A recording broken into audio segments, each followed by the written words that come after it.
जय जिनेन्द्र सर। जय जय। कि कहते हैं कि अपन सारे जो फसाद होती है वो फसाद की जो जड़ है वो मन होता है।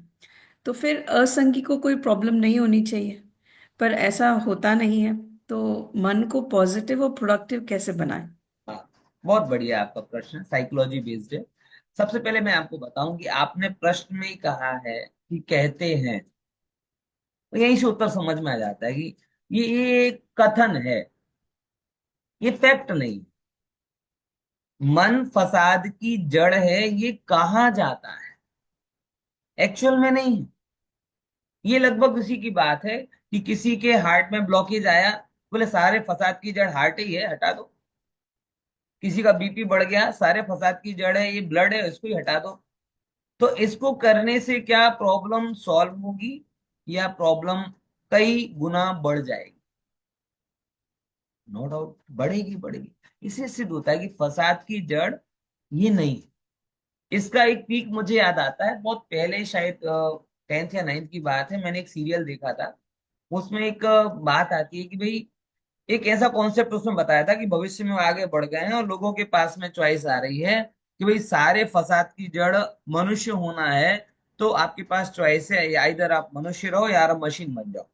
तो बहुत सारे लोग जब परेशान हो जाते थे, तब वो मनुष्य पने को छोड़ करके मशीन बन जाते थे। मगर उसमें एक प्रॉब्लम थी क्या, मनुष्य से तो मशीन बना जा सकता है, मशीन से मनुष्य नहीं बन सकते। तो फिर बाद में जो लोग मनुष्य बनकर मशीन बने, क्योंकि ये कई लोग ऐसा मेरे से कहते हैं कि सब समस्या जानने से ही है ना। अगर जानने में ही ना आए तो कोई प्रॉब्लम ही ना हो। मतलब जानना नहीं होना मतलब जड़ बनना है। तो जड़ बनने से प्रॉब्लम सॉल्व होती है क्या? तो मैं आपसे पूछूं कि आपको मैं ऐसी चॉइस दूं कि चलो भैया सारी प्रॉब्लम सब इमोशनल झंझट है, इसीलिए इमोशनल्स को हटा के आप क्या करते हैं, जड़ बन जाए, मशीन बन जाए, तो क्या प्रॉब्लम सॉल्व हो जाएगी? तो बहुत बड़ा मुझे वो याद आ रहा है वो सीरियल की, उसमें वो बताया फिर बाद में वो कितना मशीन बन के कितना दुखी होता है। और अल्टीमेटली वो फिर मशीन में तो जीवन भी नहीं होता, मरण भी नहीं होता, वो महादुखी होके रहता है फिर। क्या ठीक है, वो तो मुझे याद आया तो बताया। एक्चुअल में जो प्रॉब्लम है वो मशीन के कारण नहीं है, यूजर मैनुअल नहीं समझने के कारण है। प्रॉब्लम ये देखो, समझ, हम कोई भी नया वस्तु लाते हैं, हम सबसे पहले क्या पढ़ते हैं उसका, how can we use it, हम इसे यूज कैसे करें, यूजर मैनुअल सबसे पहले पढ़ता है। यहाँ तो मशीन को घिस घिस कर स्क्रैप बना दिया और आज तक कभी यूजर मैनुअल पढ़ा ही नहीं। एक्चुअली में मन तो पुण्य का होता है। शास्त्रों में मन की उपलब्धि को पुण्य के कारण में गिना है। मन नहीं होने को असंगनी पाप का होते कहा है। मन का होना प्रायोग्य लब्धि, देशना लब्धि, सम्यक दर्शन की अनिवार्यता है। मन के बिना कोई संगनी नहीं हो सकता। मन के बिना हम विपत्तियों में टिक नहीं सकते। मन के बिना हम समस्याओं का समाधान नहीं ला सकते। मन के बिना हम याद नहीं रख सकते। मन के बिना हम फोकस नहीं हो सकते। यानी मन को आप अलग एंगल में क्यों देते? अब कोई कोई व्यक्ति उस मशीन को, गाड़ी तो आपको एक जगह से दूसरी जगह कंफर्टेबली ट्रेवल करने के लिए मिली।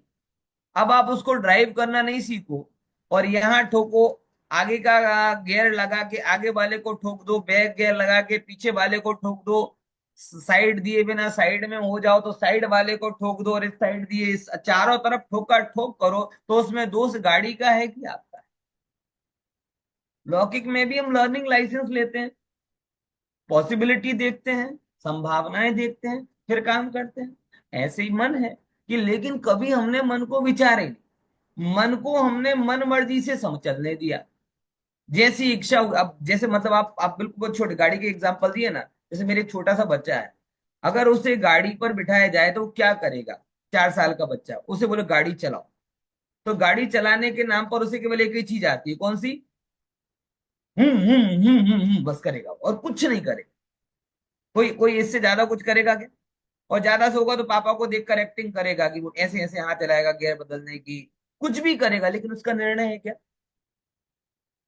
तो हमने उस गाड़ी को चलाने के पहले लर्निंग, और तब जाके हम सेफली ड्राइव कर पाते हैं, खुद की सुरक्षा कर पाते हैं, अन्य की सुरक्षा कर पाते हैं। और वो सुविधा है, वो दुविधा नहीं है। सेम वस्तु मन के मामले में हम बालक की भांति ड्राइविंग करते हैं। बस मन का स्टेयरिंग हाथ में आया, ब्रुम ब्रुम ब्रुम ब्रुम करके यहाँ ठोका वहां ठोका, आगे वाले को पीछे वाले को, बस हमें विध्वंस करना आया, सृजन करना नहीं आया। एक छोटा सा एप्पल भी अगर हमें रहता है तो हमें पता रहता है कि भाई ये अगर एप्पल में थोड़ा खराब हो तो उसका उतने पार्ट को निकाल देते हैं और अच्छे पार्ट को रख लेते हैं। तो प्रश्न ये कि हमने मन को ऐसा क्यों नहीं समझा। आप सोचो जरा, मन एक प्रोग्राम से काम करता है? मन का एक प्रोग्राम, जहां जहां इसे हमने इसे स्मार्ट बना दिया, मगर हम सरल नहीं बना पाए। हमें इसे अचल बनाना था, मगर हमने इसे चपल बना के रख दिया है। हमें इसे स्थिर बनाना था, लेकिन हमने इसको भटकाना चालू कर दिया। मन का हमने उपयोग बहुत किया, लेकिन मन को समझे नहीं। देखो, मन की कुछ खूबियां हैं जिसे हम बताते हैं। सबसे चीजें हैं, सबसे बड़ी बात है मन की एकाग्रता। दूसरी खूबी है प्रॉब्लम सॉल्विंग एटीट्यूड। तीसरे नंबर का है तन्मयता। चौथे नंबर की है स्मृति। पांचवें नंबर की, ऐसे बहुत सारी है। मैं पांच छह बता रहा हूं तो पांच छह पे नहीं समझना भी, अगर उस पर चर्चा करने जाएंगे तो 1 घंटा पूरा हो जाएगा।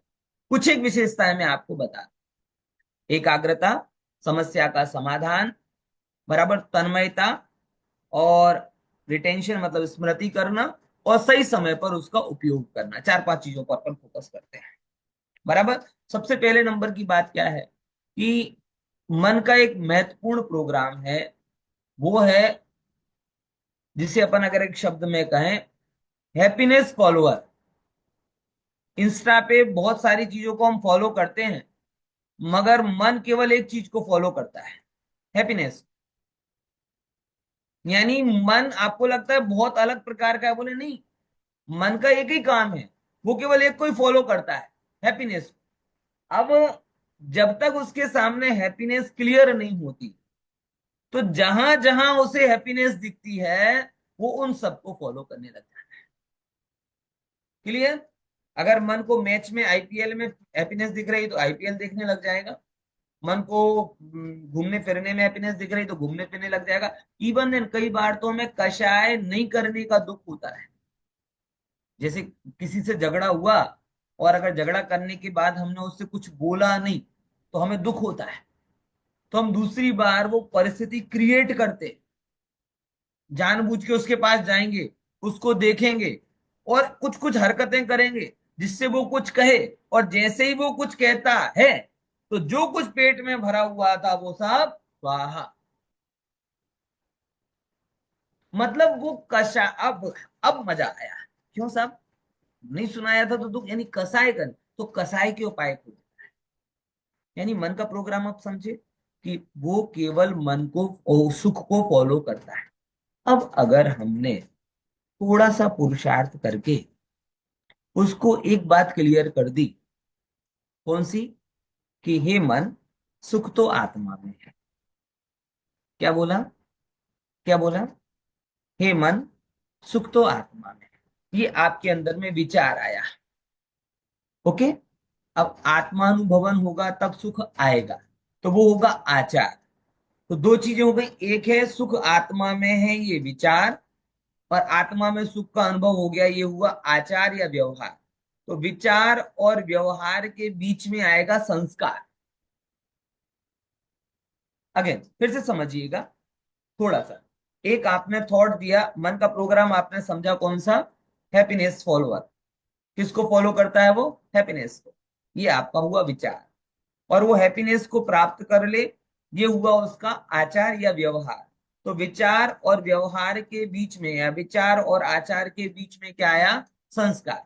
अब हमें अपने मन को बुद्धि पूर्वक इस बात के लिए संस्कारित करना है, हे मन, सुख तो आत्मा में है। हे मन, सुख तो आत्मा में है। हे मन, सुख तो आत्मा में है। अगेन एंड अगेन हम जो स्वाध्याय के द्वारा कर रहे हैं, ये विचार और व्यवहार के बीच का संस्कार है। अब वो धीरे धीरे मन इसको शुरू में इसका अपोज करेगा। जो आप कह रहे हैं ना, प्रोडक्टिविटी कैसे बढ़ाई जाए, पॉजिटिविटी कैसे बढ़ाई जाए, आप किसी को दिशा नहीं दोगे तो कैसे वो करेगा। लौकिक में भी कहते हैं जो हाइपर एक्टिव बच्चा है वो टैलेंटेड तो है, मगर मिसगाइडेड मिसाइल।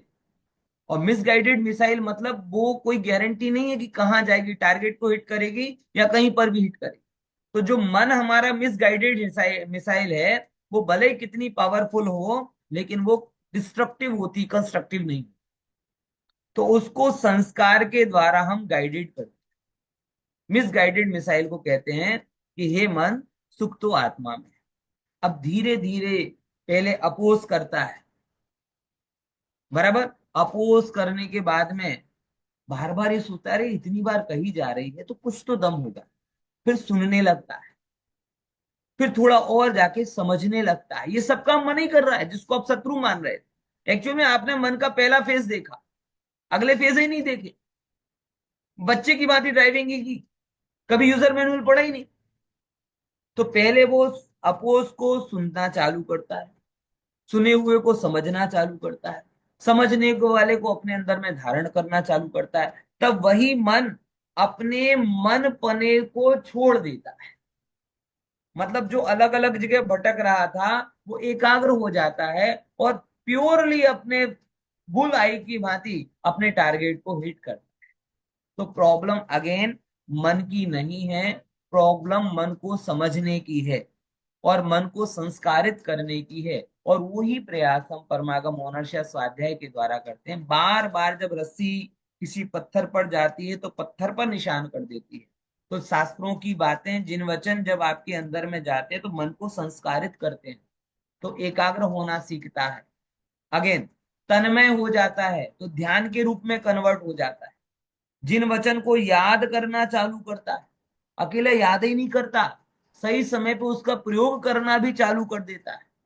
और इतने ही नहीं करता, जो बड़ी बड़ी समस्या बड़े बड़े लोगों के लिए भी मुश्किल होती हैं सॉल्व करना, तत्व ज्ञान से संस्कारित मन उन समस्याओं को समस्या गिनता ही नहीं है। अगर वो भी तो चुटकी में समाधान कर देता है। ये ऑल पावर है वो मन से ही हो रही है, बस। लेकिन मन को केवल आपको इतना कहना है, डियर ब्रो, ग्रो अप।